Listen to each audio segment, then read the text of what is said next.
Welcome, everyone.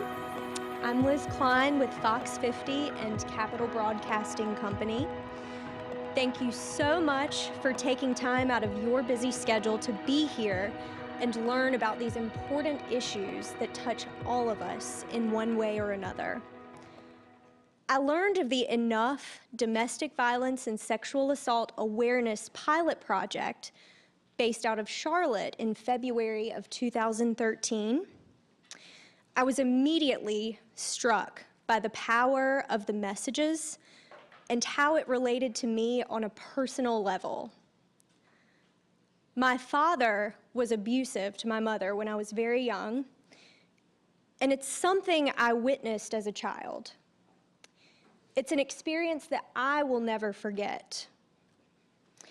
I took on the task of expanding the Enough campaign as a way to give back to my mother and a way to end the cycle of abuse and empower individuals across our state. Our Central North Carolina Task Force and I started this journey in September of 2013. I'd like to ask our Enough Central North Carolina Task Force to please stand at this time.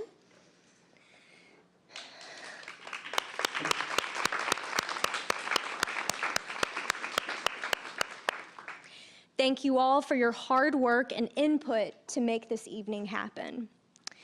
Together, we have made this possible. I'd like to ask Tracy Turner to please stand. We would like to thank Tracy and the Raleigh PD for all of their efforts on the front lines in our community. Tracy, you are in the mix of these situations every day. You and our service providers, more than anyone, know the effects that domestic violence and sexual assault have on our community. Thank you for all that you do and all that the Raleigh PD does. Thank you.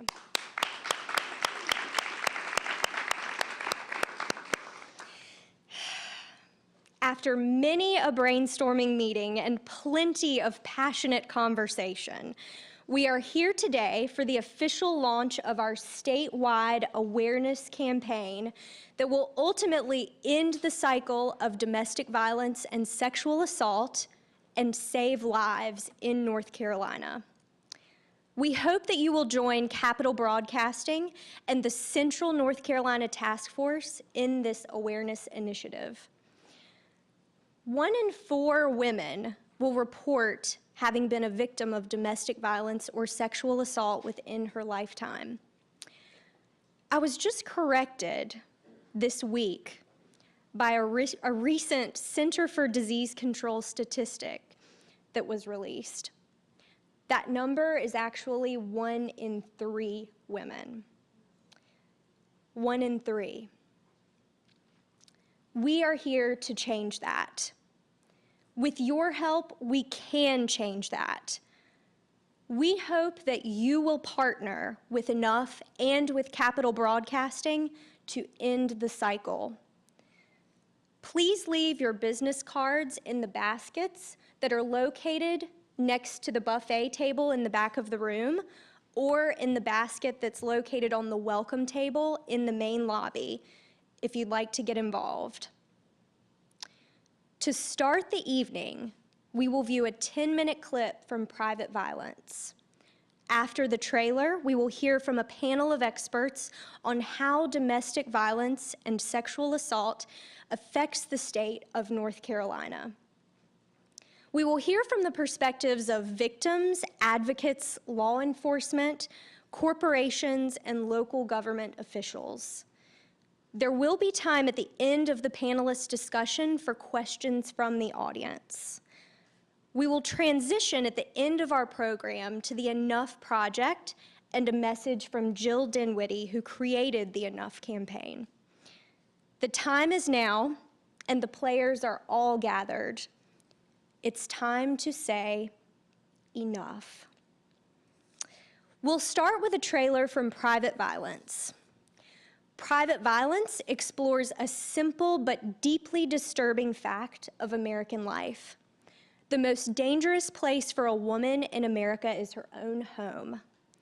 Every day in the United States, at least 4 women are murdered by abusive and often ex-partners. The knee-jerk response is to ask, why doesn't she just leave?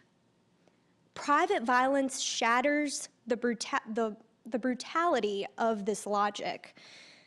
Through the eyes of 2 survivors, Deanna Walters, a mother who seeks justice for the crimes committed against her at the hands of her estranged husband, and Kit Gruhl, an advocate who seeks justice for all women, we bear witness to the complicated and complex realities of intimate partner violence. Their experiences challenge entrenched and misleading assumptions, providing a lens into a world that is largely invisible, a world we have locked behind closed doors with our silence, our laws, and our lack of understanding.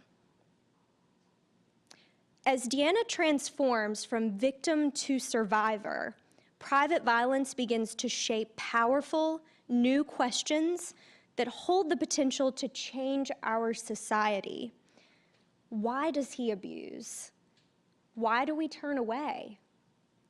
How do we begin to build a future without domestic violence? And now, private violence. This last time, he almost killed me in front of my daughter. But what happened to you shouldn't happen to anybody ever. I know that. That's why I'm here. What do your parents have to say about it? Why didn't you just leave? Did he ever threaten to kill you? Yeah, lots of times.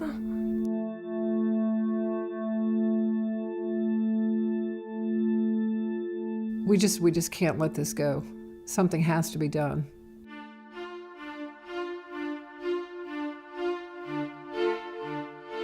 It's always been clear that this is the only crime in which the victim is punished. It should be the criminal who leaves home and is put in jail. Give me a 30-second overview, beginning with the fact that she is still living, correct? She's still alive. The local prosecutor, he declined to prosecute because he said she should have tried to get away from him. How can we measure ourselves as a society? How can we go out and say we in any way are making progress when we have a culture that says just because you are physically stronger, you have the right to dominate? And this is Robbie? Yes, and that's Martina's first Halloween. On Halloween, and he told me that I had to go with him on his chicken trip. And when we got in Tennessee, is when he started beating me. Martina, she asked him over and over, why are you doing it why are you hurting my mama? The advocates stand with the woman. We're there to listen and to provide access to resources and provide them with the love and support and encouragement that they deserve. I do this work because I survived a really violent relationship, and it took me really getting into this work and understanding it to really see that it's, it's just so widespread. What was it like when they came and took Martina? It destroyed me. It was the hardest moment in my whole life. I bet. She still asks me now why I gave her away. So she remembers it. Yeah. Our criminal justice system requires that she be beaten enough to satisfy the system. And by the time it gets to that point, she's already been so worn down psychologically and physically and emotionally. The courts have told her that she doesn't have value, and her partners told her that she doesn't have value. Perhaps family and friends have done that through their actions with her. Why don't you just leave him? Why are you staying with him? That's when it's really time for advocates to really step up. And in October of 2009, we finally got a phone call that the FBI was going to take this case. I was just confirmed that we were still on, and I'm told to be there at 8:30. I am nervous about testifying.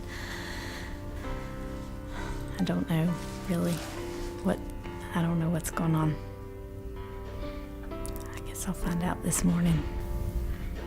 We have to get it through our heads that all women, at all times, have an absolute, inviolable right to be free from bodily harm.